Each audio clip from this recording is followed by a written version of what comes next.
Coucou frères et sœurs, restez bénis. J- avant la fin des vidéos nocturnes, frères et sœurs. Waouh. Donc,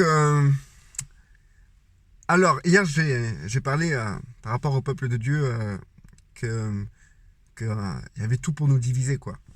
Et qu'en réalité, nous étions vraiment unis d'une unité extra parfaite en Christ. Donc aujourd'hui, je vais parler de l'union fait la force, frères et sœurs. Et je vais pas me contredire avec hier, parce que je tiens toujours à ce que je dis par rapport au fait que vous mettez 10 personnes ensemble. Si ces personnes-là se mettent en accord, ça sera sur un sujet, 2, 3, 4, 5, 6. Allez, limite, je vais être très gentil avec vous. Sur 10 sujets différents, peut-être les 10 personnes pourront se mettre en accord. Mais au bout d'un moment, au bout de nombreux sujets, il commencera à avoir division dans les avis. Et à partir de là, les êtres humains ont une réaction bizarre face à ceux qui ne pensent pas comme eux. Soit ils fuient, soit ils attaquent, soit ils agressent, soit ils s'énervent, soit ils le prennent de haut, soit ils imposent leur vision, etc. Donc du coup, ça crée une catastrophe. Et vous prenez maintenant des millions de personnes, allez les mettre d'accord sur tous les sujets qui concernent Christ. Impossible. Impossible, frères et sœurs. Le seul truc qui met tout le monde d'accord au niveau du Christ, c'est qu'il a été crucifié et qu'il a été ressuscité. Et encore, on peut trouver des gens qui vont trouver une autre version. Donc du coup, frères et sœurs, il est impossible à l'homme dans sa chair de s'unir à 100%. C'est pas une tare, c'est pas une malédiction, c'est le propre de l'homme qui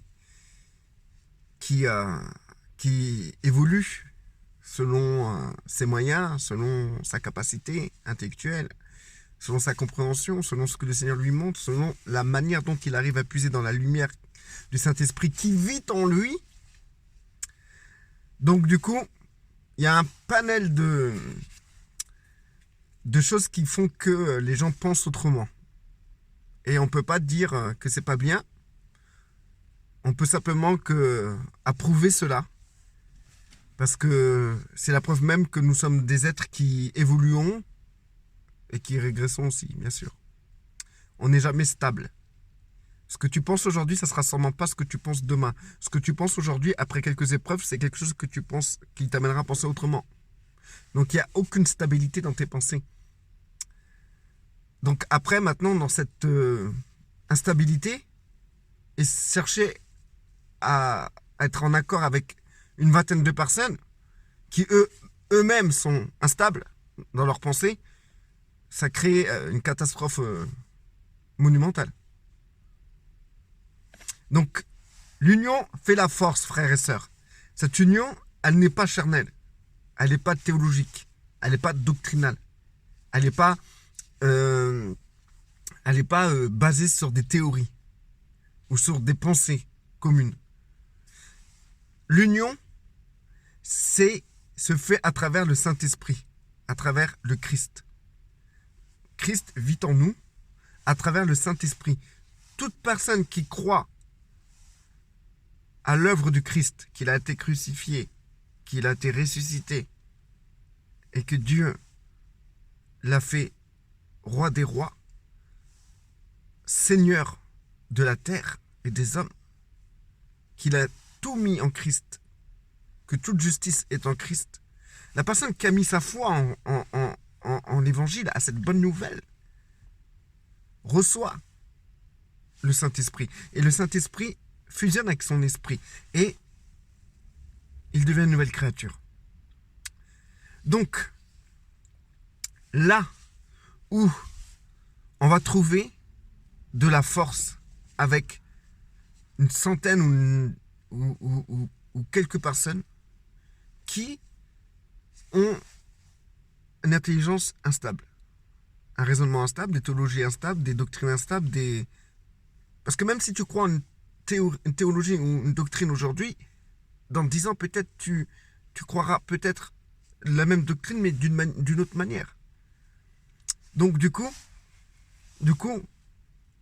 là où on trouve une stabilité, c'est dans l'esprit. L'esprit est le même. Christ est le même hier, aujourd'hui et demain. Donc la stabilité totale, nous la trouvons en Christ. Et nulle part ailleurs, frères et sœurs. C'est en Christ qu'on trouve cette stabilité. Et cette stabilité émane en nous à travers le Saint-Esprit. Et ce Saint-Esprit, c'est le point d'honneur où les enfants de Dieu doivent s'unir. Donc, maintenant tu prends 10 chrétiens de dénominations, congrégations différentes. Et de ces 10 chrétiens-là, tu les mets ensemble. Chacun va penser, croire et élucider ou développer leur conversation selon leurs connaissances personnelles.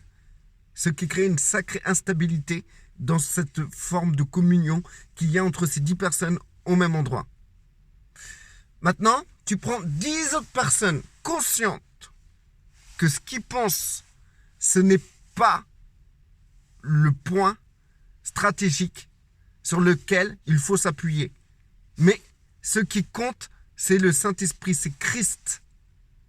Et que ces 10 personnes se concentrent sur Christ, sans rentrer dans de la théologie, sans rentrer dans des hypothèses, mais que leur cœur est tourné vers Christ, et que c'est juste ça leur motivation, leur objectif. Faites-moi confiance que ces 10 personnes vont atteindre une union qui frôle l'union de perfection qu'on a tous en Christ, d'une manière spirituelle. Là, ce groupe de personnes va atteindre une puissance spirituelle qui va transcender complètement le monde physique. Maintenant, vous prenez les 10 personnes tchéchiques qui mettent en avant leur théologie plus que Christ, qui mettent en avant leur doctrine plus que Christ, qui mettent en avant leur dénomination, leur philosophie qu'on peut trouver dans cette dénomination, leur identité de cette dénomination. Un baptiste est un baptiste, un pentecôtiste est un pentecôtiste avec toutes les pensées qui vont avec, un catholique c'est un catholique, etc. Ces personnes-là, prenez ces personnes-là, mettez-les à côté des personnes-là qui ont compris que toutes ces dénominations, ces doctrines, ces théologies, leur identité, qu'ils peuvent avoir à travers leur connaissance, c'est pas ce qui compte, c'est pas ce qui est important, mais ce qui compte et ce qui est le plus important, c'est Christ et Christ crucifié. Et ces gens-là, ces personnes-là qui seront à côté de ceux qui mettent en avant leur identité religieuse, faites-moi confiance qu'on verra un contraste. On verra un puissant contraste. On verra quelque chose qui sera totalement opposé, totalement différent. Et c'est ce qu'on pourra appeler le côté de la vie charnelle et le côté de la vie spirituelle. Parce que frère, tu n'atteindras que ta vie spirituelle que en tournant ton cœur et ton regard vers le Père et le Fils. Et c'est tout. Toutes tes connaissances doivent être une bonne connaissance, frères et sœurs. Ça me vient là maintenant. C'est trop top. Une bonne connaissance. C'est une connaissance qui te conduit direct à Christ. Une connaissance qui te conduit pas, qui tourne pas ton cœur vers le Christ ni vers le Père, n'est qu'une connaissance qui enfle ton intelligence et qui te remplit d'orgueil et qui t'amène une identité théologique. Magnifique. Merci Seigneur.